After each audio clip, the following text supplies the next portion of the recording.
A few moments later.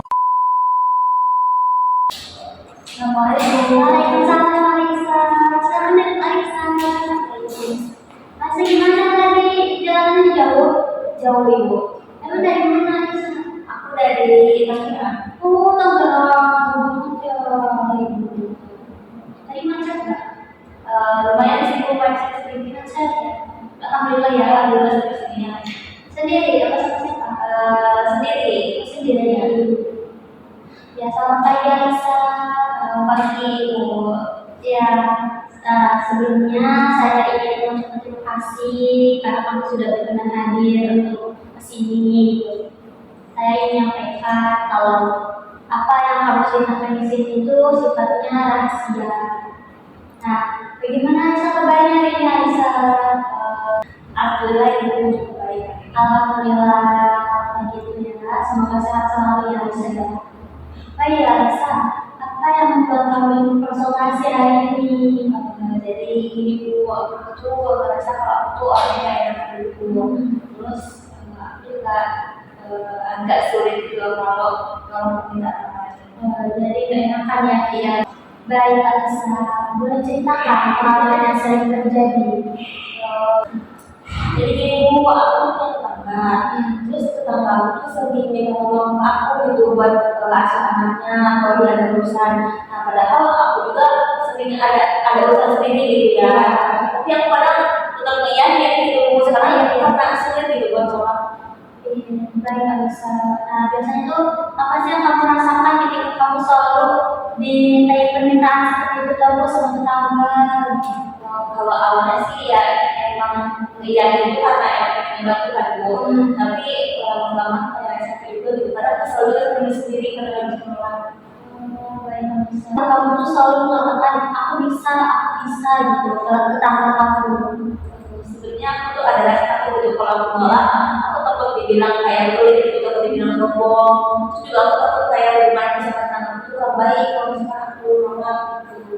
Jadi kamu merasa takut banget kalau misalnya nanti dipandang sama tetangga tuh yang dulu ya kayak nggak membantu atau pelit gitu ya.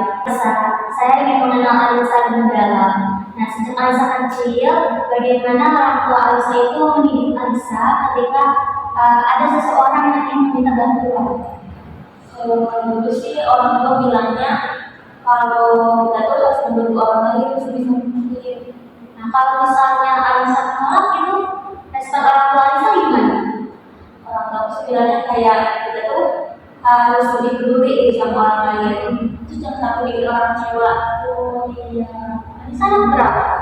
Anak pertama dari berapa bersaudara? Aku dari 3 bersaudara, aku punya adik 2. Oh 2 adiknya.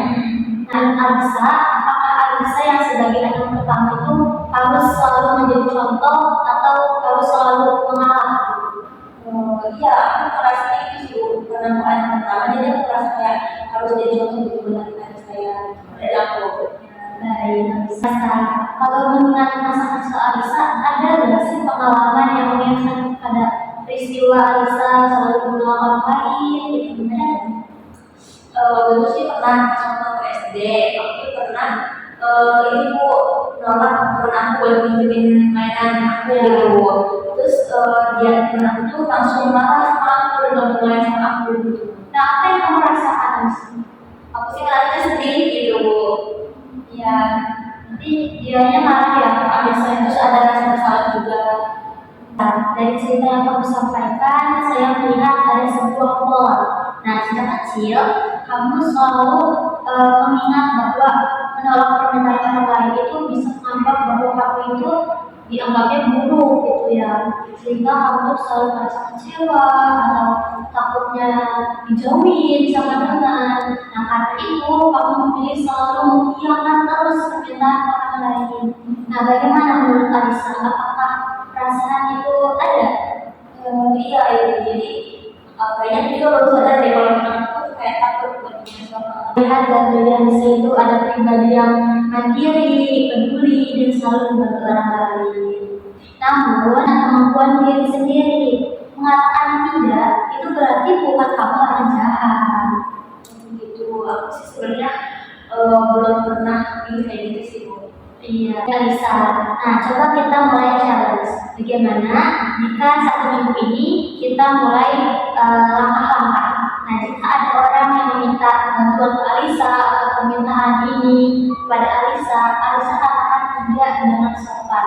Alisa, tolong ya hari ini bantu aku dong, jagain anak aku nih, misalnya tetangga Alisa. Nah, Alisa coba jawab dengan sopan misalnya. Maaf ya kak, maaf ya bu, hari ini Alisa lagi banyak tugas, jadi belum bisa membantu gitu. Nah, bagaimana perasaan Alisa dan respon orang tersebut? Kayak gitu nanti aku akan coba. Nah, itu bagus, nanti Alisa coba ya. Ini langkah pertama untuk Alisa. Terima kasih banyak Alisa sudah mau berbagi cerita. Dan kamu juga sudah terbuka, sudah terbuka bercerita tentang kesah Alisa gitu. Nah, percobaan tadi, langkah-langkah tadi merupakan proses kami. Ya, terima kasih juga Ibu. Nanti minggu depan Alisa kasih lagi bagaimana nanti prosesnya dan bagaimana nanti perkembangan Alisa ya.